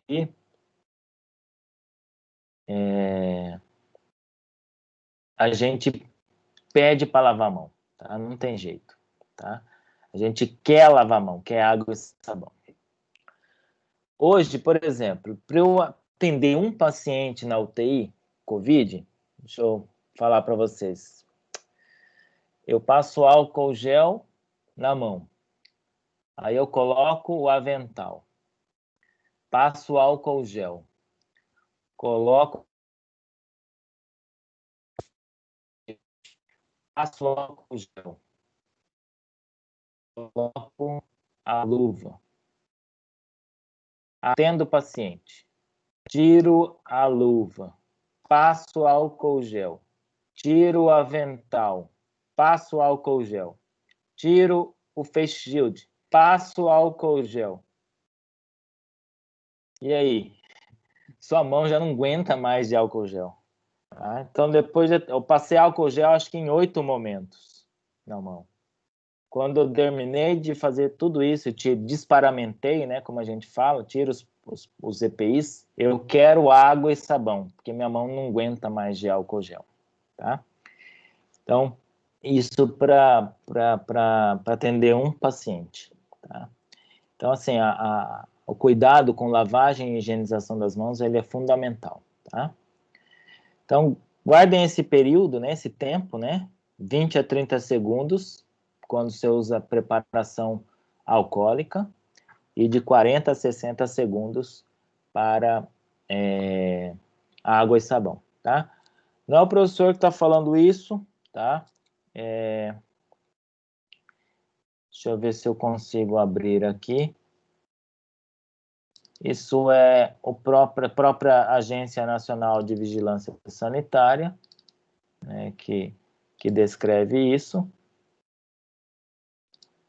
Tá? Só deixa eu ver se eu acho aqui.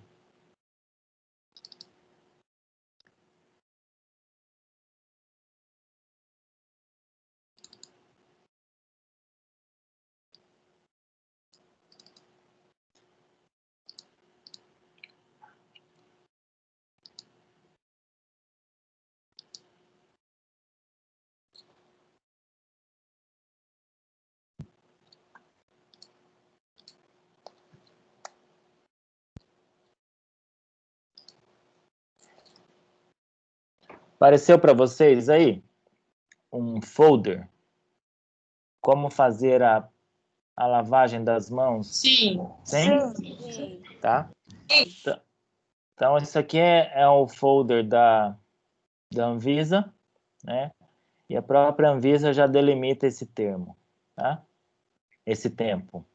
De 20 a 30 segundos para solução alcoólica e 40 a 60 segundos para a lavagem das mãos. Nos slides eu tenho uma sequência, só que eu vou mostrar essa sequência aqui, tá? Tá bom?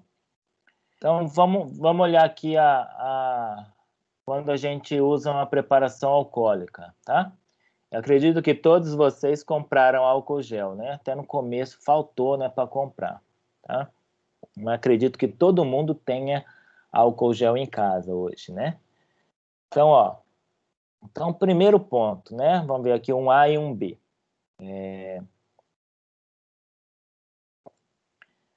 Aplique uma quantidade suficiente de preparação alcoólica em uma mão, em forma de concha, para cobrir todas as superfícies das mãos. Ou seja, garanta que a quantidade que você colocar na mão seja suficiente para você cobrir todas as superfícies da mão. Tá bom? Se você for usar água e sabonete, você vai, primeiramente, molhar as mãos com água, tá? E você também vai aplicar na palma de sua mão uma quantidade suficiente de sabonete líquido para cobrir toda a superfície da mão. Ou seja, né? Não coloque um pouquinho só, que não garanta que você vai conseguir cobrir toda a mão. Tá? Coloque uma quantidade de sabão que seja suficiente. Tá? Então, não tenha dó de sabão, não. Isso é para sua segurança, segurança do seu paciente, tá bom? Aí nós temos pontos em comum das duas formas de limpeza, tá? Então, vamos agora limpar as superfícies da mão. Então, primeiro, friccione as palmas da mão entre si, tá?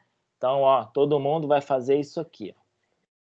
Pode ser em círculo.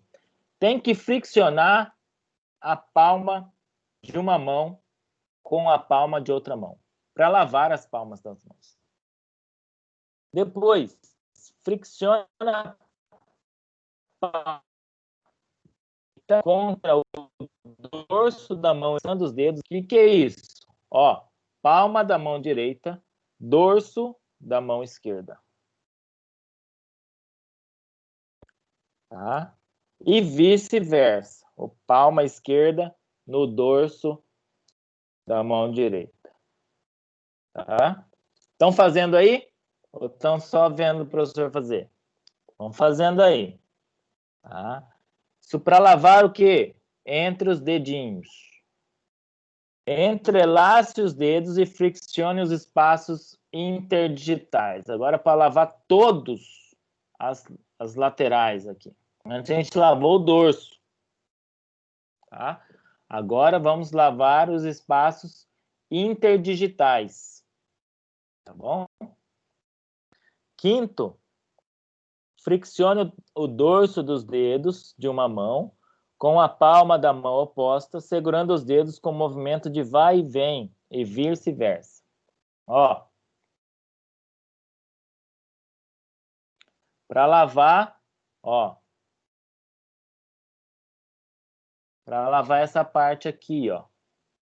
Tá? Do dorso dos dedos. Tá bom?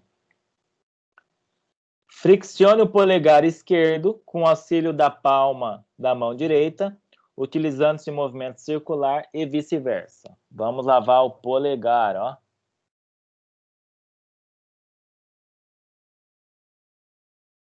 Tá? Sétimo, friccione as polpas digitais e unhas da mão direita contra a palma da mão esquerda, fazendo um movimento circular e vice-versa.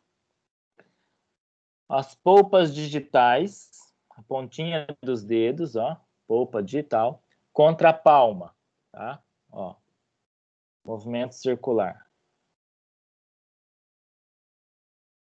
Professor, não vou conseguir fazer isso porque a minha unha é comprida, tá?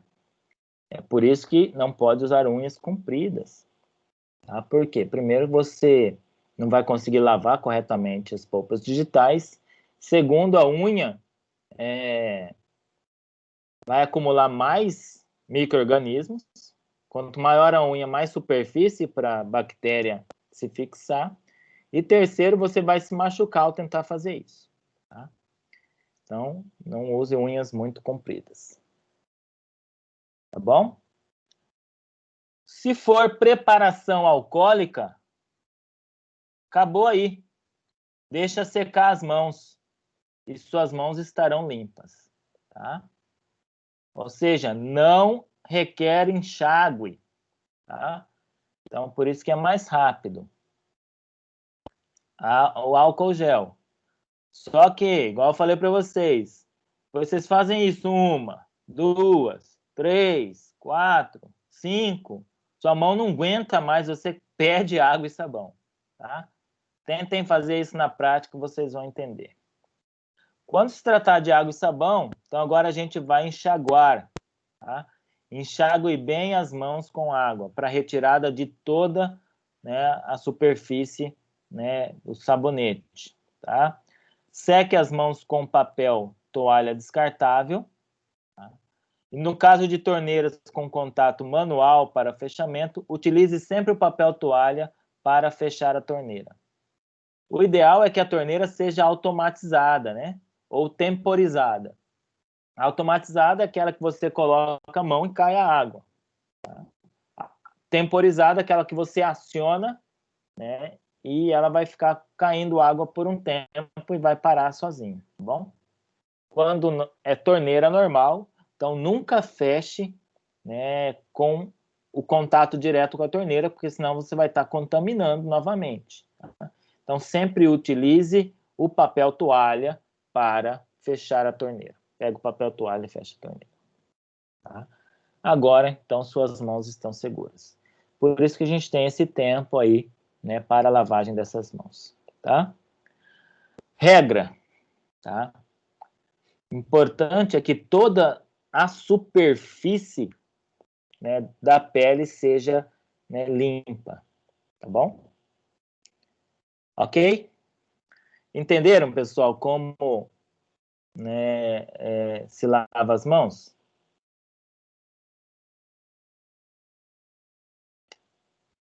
Responda para mim aí se vocês lavavam as mãos assim. Não, entendemos. Vocês lavavam Mas as não mãos lavava assim? assim. É? Não. Não, né?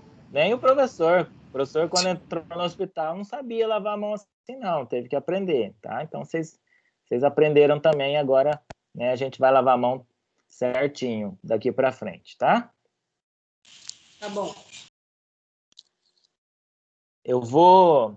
Vocês querem esse cartaz aqui? Sim. Eu vou colocar lá no portal, tá bom? Tá.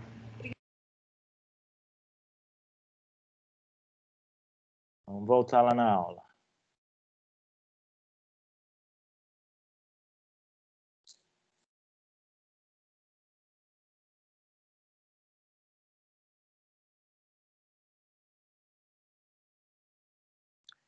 Então, ó, pessoal, vou passar os slides aqui, mas é a mesma sequência, tá, gente? Só que em fotos, tá?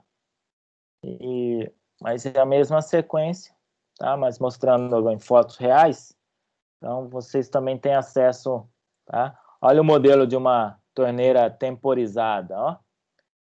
Tá? Então, aquelas que desligam sozinho, tá?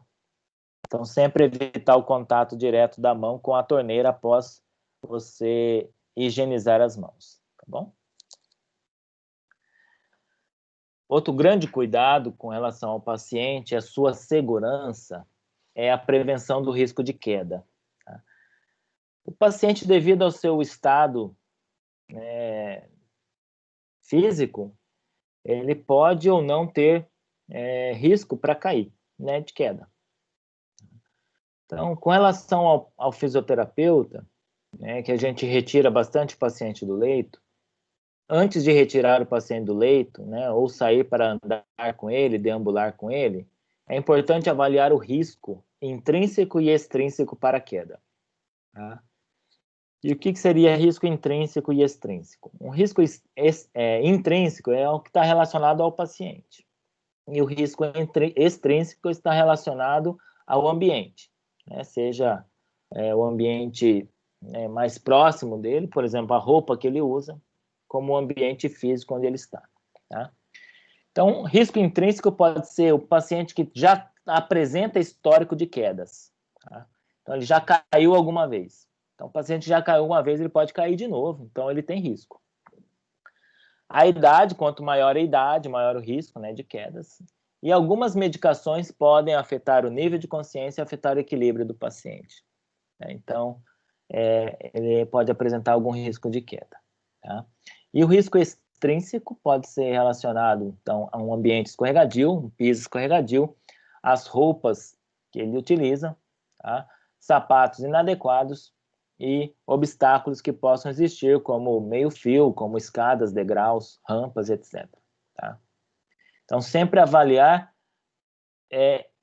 com relação a esses riscos, em que ambiente, né, e que paciente você está, né, retirando do leito para você ter cuidado, tá? Então, algumas intervenções são importantes com relação à prevenção do risco de queda. Primeiro, em situações de piso escorregadio, como durante a limpeza do ambiente, é necessário placas indicativas de piso escorregadio para que a gente não vá nesse local, tá? E isso até para nós, tá? Eu já vi profissionais caindo, né, por falta de identificação de piso escorregadio. Tá? E, inclusive, gerou até CAT, né, como nós vimos na aula passada, né, comunicação de acidente de trabalho, porque ela fraturou o braço. Tá? Então, é perigoso isso. Tá? Então, a gente tem que solicitar a identificação do piso escorregadio quando ele ocorrer. Tá? Isso ocorre principalmente em momentos, né, de limpeza, né, do piso do hospital. Tá? A identificação, alguns hospitais utilizam a identificação por fitas ou por placas visuais do risco, né, de queda, tá? Ou qualquer outro risco. Então, o paciente tiver risco de alergia, risco de queda, né, o paciente com isolamento, ou o paciente com risco de evasão, né, que é isso? O paciente quer fugir, né, ele é identificado, tá? Para que se tome os cuidados com relação a cada risco, tá? A manutenção das grades das camas sempre elevadas, também isso ajuda. A visualização na prescrição de algumas medicações que podem alterar o nível de consciência e favorecer quedas. Por exemplo, aqui a espironolactona, é um diurético, que pode afetar isso também, né? Utilização de cintos de segurança, tanto para cadeiras quanto para camas, que podem também evitar o risco de quedas, né? Então, o paciente que é sentado em poltrona e ele não apresenta um adequado nível de consciência ou controle neuromuscular, né, principalmente a musculatura de tronco e abdômen, né, ele pode, né, cair. Então, pode ser utilizado cintos de proteção. Eu nunca utilizei esse tipo de cinto, acho que seria algo muito interessante para os hospitais. Geralmente a gente utiliza, né, lençóis, né, para, né, firmar, né, segurar, amarrar o paciente, tá? E esses aqui são tipos de cintos colocados, né, no paciente para que ao mudar de decúbito não haja risco de queda, tá? Isso aqui também eu nunca, né, utilizei na prática. Geralmente a gente ergue as cabeceiras da cama, né, como forma de prevenção de queda. Então, os hospitais apresentam, né, placas indicativas, tá? Então, aqui, ó, garantindo a segurança do paciente, número do leito, tá? O nome do paciente, sua idade, data de nascimento, médico responsável, né? Seu número de internação, né? O número usado pelo hospital para identificar o paciente no prontuário e a data da internação. Tá? Isso aqui já garante a segurança da identificação correta do paciente. Tá? E aqui a identificação de riscos. Um paciente com risco de alergia, ou risco de broncoaspiração, risco de queda, risco de úlcera por pressão. Se ele tiver risco de alergia, vai ter um X aqui. Tá? E aí nós vamos ter que, né, principalmente a parte da enfermagem, o médico que prescreve medicamento, saber alergia a quê, né, para não administrar nada que possa desencadear alergia. Se tiver um xizinho em risco de broncoaspiração, o cuidado com a cabeceira elevada, tá? Risco de queda, esse cuidado, né, com relação ao tirar o paciente do leito, né, manter sempre a cabeceira, as grades da cama elevadas, tá?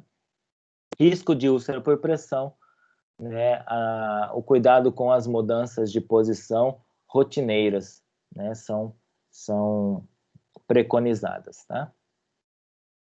Então, com relação a essas úlceras por pressão, né, existem alguns níveis, né, de acordo com a profundidade da lesão, tá? Variando da categoria de grau 1 até grau 4. Então, observem, né, que quanto maior o grau, maior a profundidade de lesão, atingindo até, né, a camada muscular e óssea, tá? Para se evitar isso, uma das medidas seria a mudança de posição, né, diária, tá?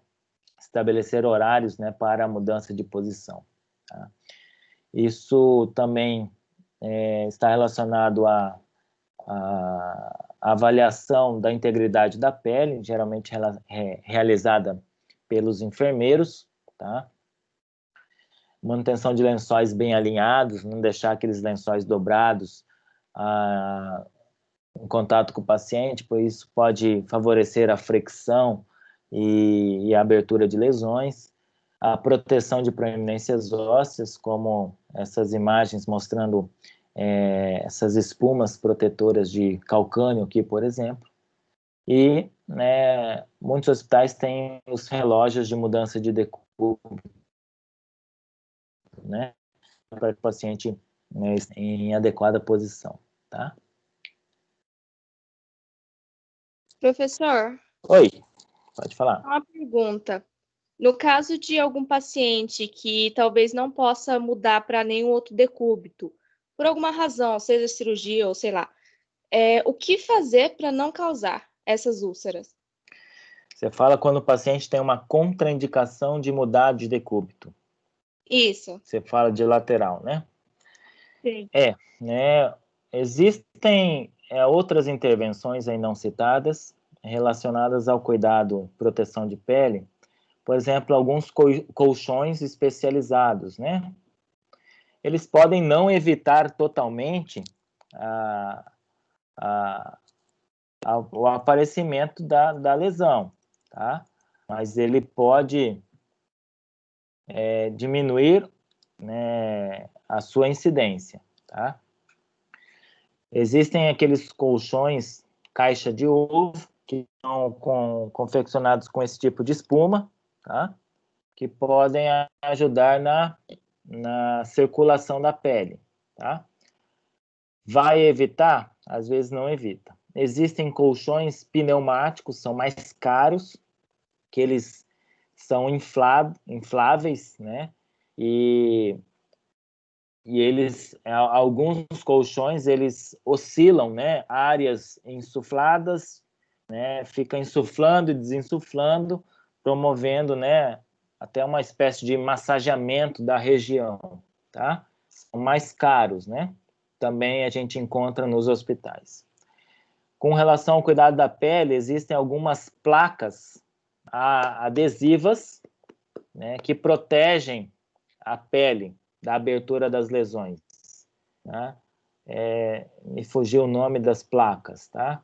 São aplicadas pela equipe da enfermagem nas proeminências ósseas, tá? Podem ser aplicadas no calcânio, no cotovelo, principalmente na região sacral, tá? Para evitar a abertura dessas lesões, tá?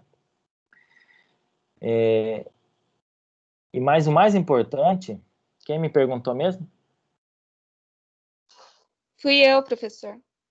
Então, Alissa, o mais importante é que se avalie o porquê da contraindicação e trate a contraindicação, tá? Na verdade, não há contraindicação absoluta para mudança de decúbito. Só que o paciente pode apresentar alguma instabilidade que, no momento, né, não deixe ele mudar de decúbito. Então, a gente precisa buscar, né, sanar essa condição que impeça ele de mudar de decúbito para poder mudar, tá? Porque a mudança de decúbito vamos dizer assim, ela é simples, barata, tá? E não é difícil de fazer, tá? Acho que eu lembro seria isso, Alice, tá? O que se sabe, né, é que existe uma escala utilizada pela enfermagem para graduar essas lesões, tá?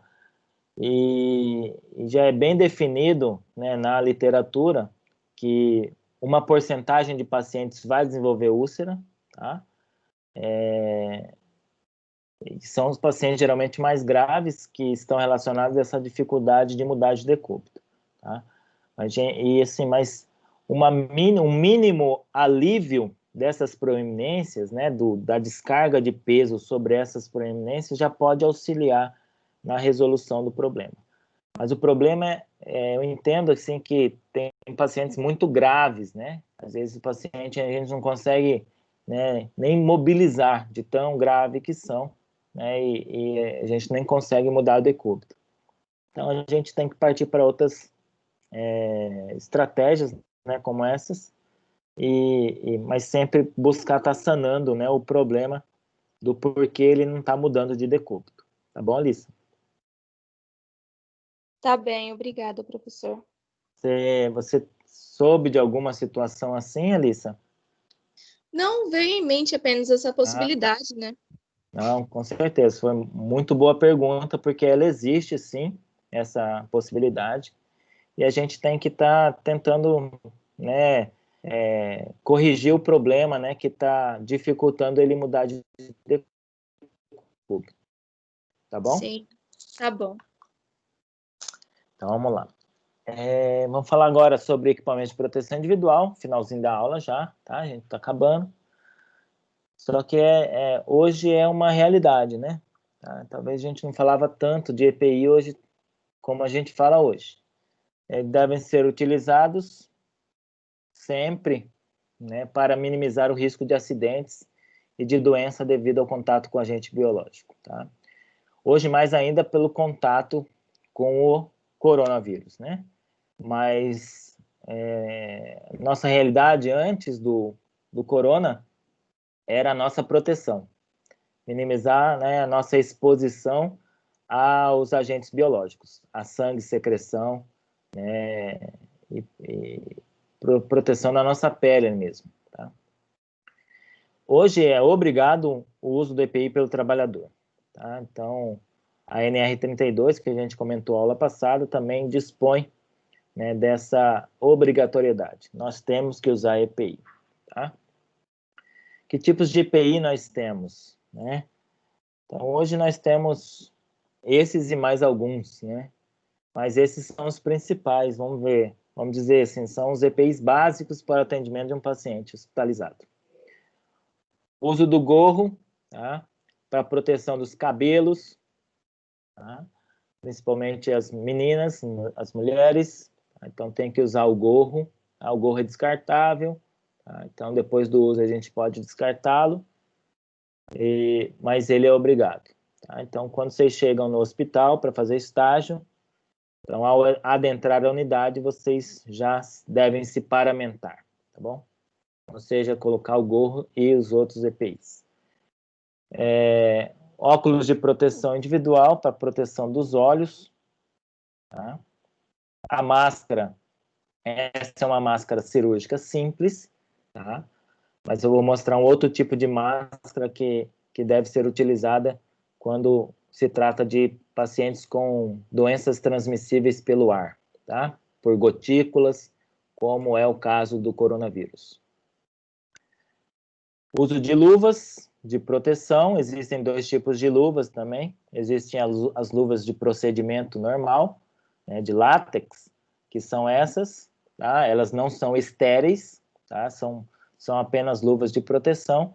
E existem as luvas estéreis, que são luvas para serem utilizadas para a realização de procedimentos estéreis, né? Procedimentos cirúrgicos, procedimentos de aspiração traqueal, procedimentos que devem ser livres de infecção. E o jaleco, ou capote, ou também chamado de avental, né, para proteção, né, dos nossos membros, né, no nosso tronco, né, das outras superfícies corporais, tá? Quando eu falei da máscara, tá? Hoje a máscara mais utilizada dentro das unidades que atendem pacientes com Covid devem ser máscaras do tipo PFF2 ou N95, tá? Então, gravem bem esse tipo de máscara, por quê? Porque essas são as máscaras, né, utilizadas, que devem ser utilizadas quando há contato com pacientes com doenças transmissíveis por gotículas ou aerossóis. Tá? Por exemplo, coronavírus, H1N1, meningite bacteriana, tuberculose em fase ativa. Tá? Então, a gente tem que utilizar essa máscara do tipo PFF2 ou N95 para atender esses pacientes. Tá bom?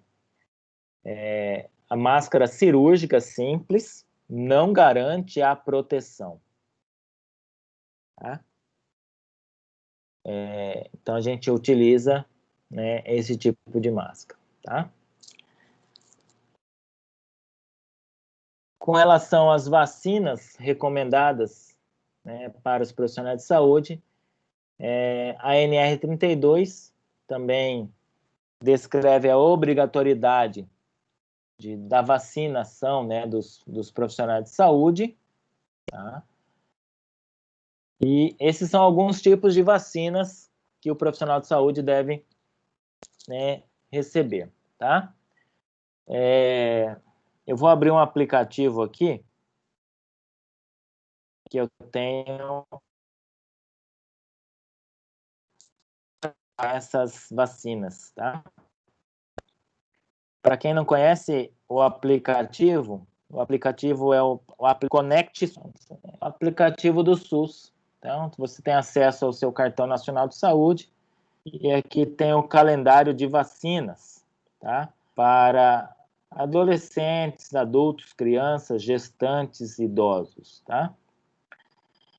Então, com relação à vacinação de adultos, tá? Nós temos 3 doses, né, da hepatite B, tá?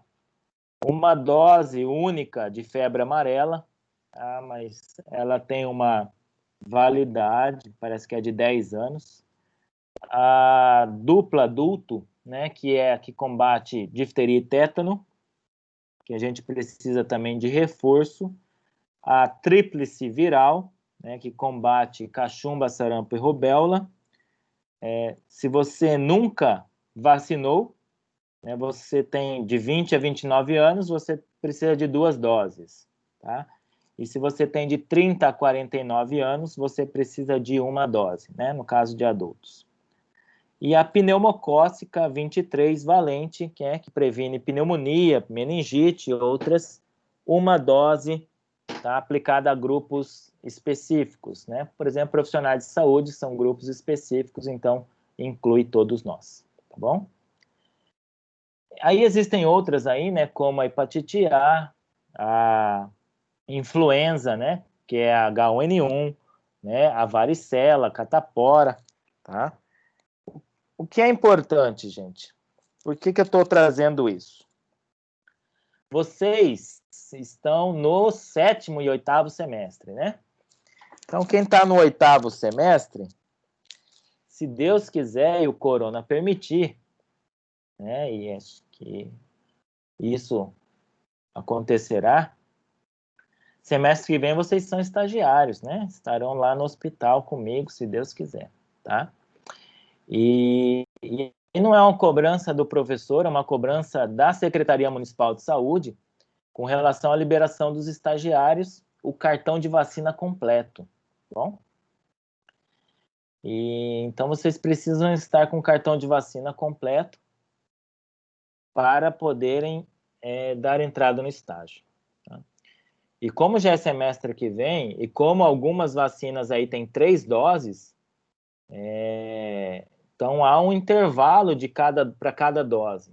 Tá? Então, não deixem para correr atrás do cartão de vacina no semestre que vem, porque não vai dar tempo de atualizá-lo. Tá? E aí vocês estarão impedidos de cursar o estágio, não por conta do professor Michel, do professor Tiago, mas por conta do seu cartão de vacina e da Secretaria Municipal de Saúde, que não libera o estagiário sem o cartão de vacina completo, tá bom? Então, né, já vão atrás disso aí, tá? Acho que o professor está falando isso para vocês desde o 6º, né, semestre, tá? Mas está chegando a hora do estágio, tá bom? Então, não deixa isso para depois, não. Tá bom, pessoal? Tá bom, professor. Tá? Acabou, pessoal. O assunto era esse, tá? Deixa eu só fechar aqui, Daniel, a gente conversa mais. Pode perguntar, Daniel. Você falou que dele tem algumas que são 3 doses. Qual que daquelas aí que o senhor mostrou são 3 doses? Ó, que eu sei a antitetânica e a hepatite B, tá? Hepatite B eu tenho certeza que é 3 doses, tá? Antitetânica eu também tomei 3 doses quando eu vacinei, tá? Quando eu estava na faculdade. E assim, eu vacinei quando estava na faculdade, na mesma situação de vocês, tá? Eu tô avisando também por conta do braço de vocês, porque é dolorido, tá, gente? Tá? Não deixa para tomar as vacinas tudo de uma vez, não. Por exemplo, eu vou tomar de uma vez uma dose de hepatite B e uma dose de antitetânica, uma em cada braço, né? No outro dia você está sem braço. Tá dolorido, os braços tá assim, ó. É que eu já tomei HPV, pneumococos, influenza e hepatite A.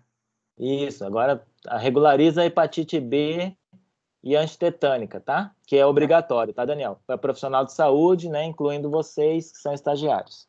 Tá, essas outras que o senhor citou, eu vou encontrar só em particular ou no SUS também? Acho que vai encontrar nas unidades básicas de saúde, sim. Encontra sim, tá? Sugiro, Daniel, você levar algum comprovante de semestralidade, né? Para mostrar que você será estagiário. Porque às vezes você encontra alguns profissionais, né, que podem dificultar um pouquinho a vacinação, falar que não tem necessidade, tá? Então, leva algum comprovante de que você será estagiário, né? Da sua matrícula, alguma coisa assim, que prova que você é estudante, né? Para você conseguir vacinar, normal. Tá bom? Tá bom. Obrigado. Pessoal, alguma dúvida, pessoal?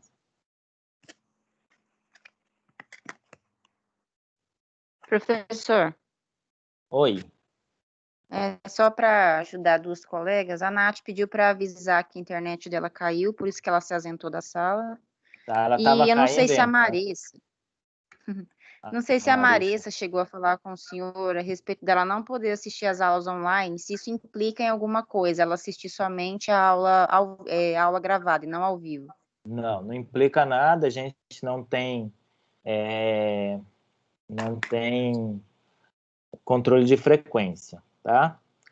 O que implica é para ela, né? Acho que assim, a discussão ao vivo ela é mais rica, tá? Tem a oportunidade de tirar dúvidas que possam surgir ao vivo, né? Igual surgiram aqui. E, assim, quando a gente começar a falar sobre exames laboratoriais, né?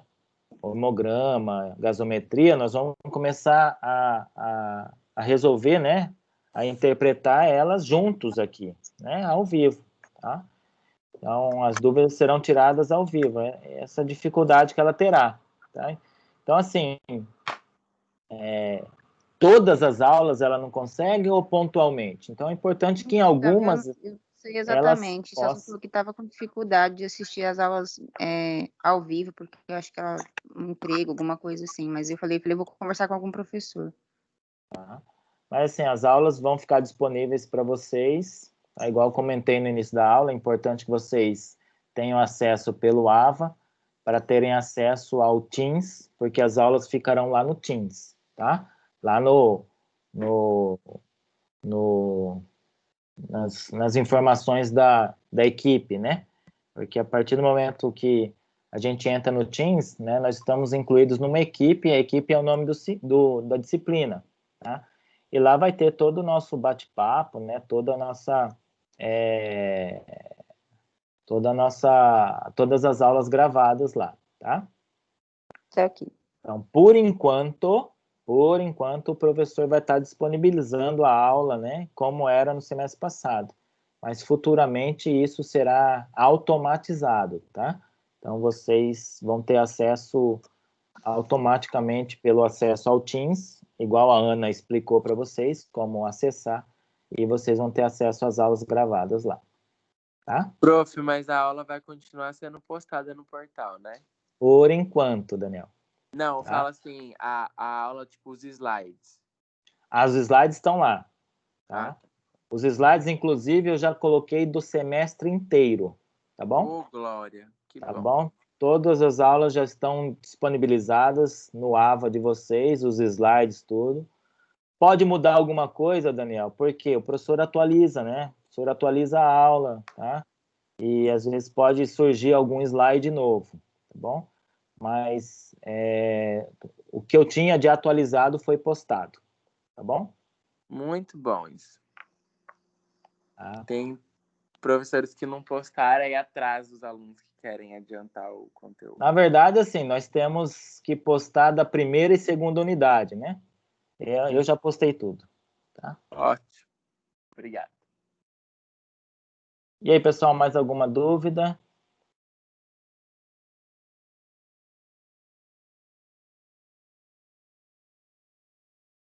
Para mim tá tudo tranquilo. Beleza. Então tá, pessoal. Até semana que vem, tá? Semana que vem a gente termina já a unidade 1, termina a segunda aula de biossegurança. Uma aula também bastante informativa com relação à prática hospitalar. Porque assim, não adianta somente aprendermos fisioterapia hospitalar se não soubermos como funciona o hospital. A gente fica perdido. Tá? Então, às vezes a gente não entenda, né, por que utilizar alguns recursos, alguns instrumentos, proteção, o que significa algumas identificações de precauções no hospital. Então, a gente está aprendendo isso nesse primeiro momento, tá? Como funciona um hospital, tá? Então, a aula que vem nós vamos falar de tipos de precauções, né? Por que para, por exemplo, paciente com Covid, a gente tem que usar máscara N95, como eu disse para vocês. Por que um paciente com Klebsiella, às vezes eu tenho que usar um isolamento de contato. Então, a gente vai conversar um pouquinho mais sobre isso, né, na aula que vem. Tá bom? Pessoal, eu queria fazer um pedido para vocês, tá? Agora um pedido pessoal. Tá? Eu queria tirar uma foto. Tá? E quem quiser ligar a câmera, só para não aparecer as letrinhas, tá? Para eu postar também, tá? Eu vejo todo mundo postando e eu nunca postei e eu adoro postar. Tá?